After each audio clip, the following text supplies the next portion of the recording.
call this video, this is part 6, drop back and punt. You know, there's sometimes when you're doing something and it just isn't going right and you literally need to drop back and punt.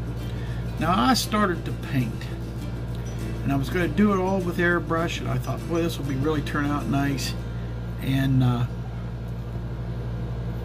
turned out it was just a nightmare. Started out the nightmare anyhow. I stopped before I didn't want to ruin or have to do a ton more work than what I need to. And sometimes you need to do that. I know you don't see that too often in these how-to or how I do videos, but I would don't want to see anybody else make the same mistakes. I started airbrushing, and right out of the gate it started spurting and spitting and just was looking like crap. And you know, I'm doing this for Robert and I want it to be just the way it is, so I stopped.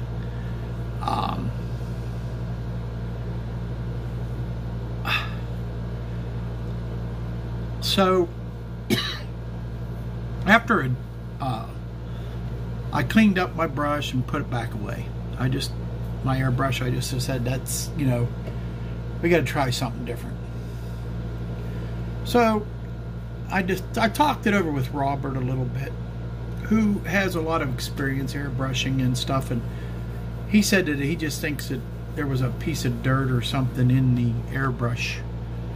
Well, that just upsets me even more, because I meticulously clean my airbrush when I'm done with it. And when I start out with it and you see it spitting out there, and he said, well, that's real common when you're using acrylic paints. Well, I don't have a booth, so to airbrush with enamels just isn't an option with me. I have COPD and I can't breathe. So what's that leave me? Good old-fashioned, I'm going to brush it on.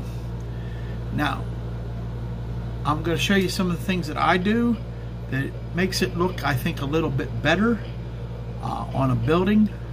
This is brick, so, and I'm going to be trying to get a tone, and I've been looking at some pictures, the pictures of the building and that, and trying to get an idea of what I'm going to do here. So it ain't going to be an airbrushing episode like I thought it would be, but it is what it is. I drop back and punt. Let's get started. There we go. I'm trying to show you, and it ain't showing up on the camera the way I was hoping it would. I'm showing you two different techniques that I'm using. And this one right here, that is using the sponge, doing the dabbing technique. And you can see that the primer's still kind of showing through. This one here, the primer's still showing through, but not nearly as much. And that's a brush. That's just taking a brush, using a brushing technique, and just taking the brush across it.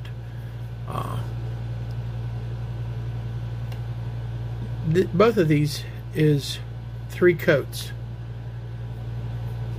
and the color that I come up with is all I had was airbrush paint in the white, all right, and which I got more white coming. I just the regular apple barrel colors, and I took 15 drops of the white to 1 drop of, was it yellow ochre, I think is what it is, and it gave me that, just that extra tint. You can't really see it much here in the I'm even got my light on the camera lit, but you can't really see it, the difference in what just regular white looks like. Whether the difference means or not, it does to me. But I think I'm going to be using the brush instead of the sponge, just because I think it'll cover better and go from there. All right, just brought that up. Here you can see. I thought this was a good example here. This is white. This is I know that ain't painted, but that's just white styrene, and that's the color that I mixed up. And it's, like I said, you're still seeing a little bit of the primer showing through, but I'll fix that up. I didn't get it dried up there, but you can definitely see the difference. And if you go by that, and let me see here, right with you. Here you can see this is the actual photo, and there's the color I got. Now I dirty that up like that is dirtied. It's going to look pretty darn close. Pretty darn close.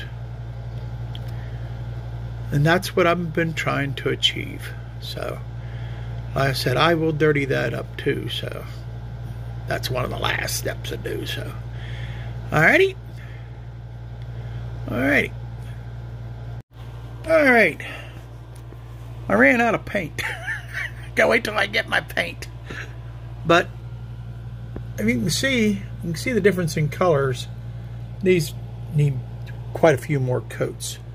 But if you go up here, the first two that I did are looking pretty good. That top one might need another coat. Some of that shadows from just the way that my lighting is here for this, but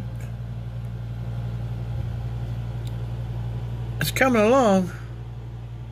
It's coming along. And by the way, there's the piles of doors. See what I mean when I said the paint didn't come out the way I wanted it to? I will be redoing them. I don't like the way it looks. It ain't nothing like what I wanted. So that'll be disappearing. But we're working on it. Alrighty. Talk to you here soon. I think I'll call this one good for part 6. And we'll go for part 7, which it'll be probably the final coats of this stuff, and start to assemble. Assembly. It sounds good. We will talk to you soon. We'll be coming up here soon, and with part 7. So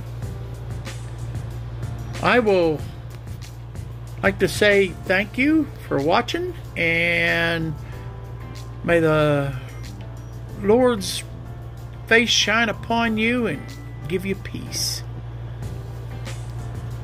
Talk to you later. God bless.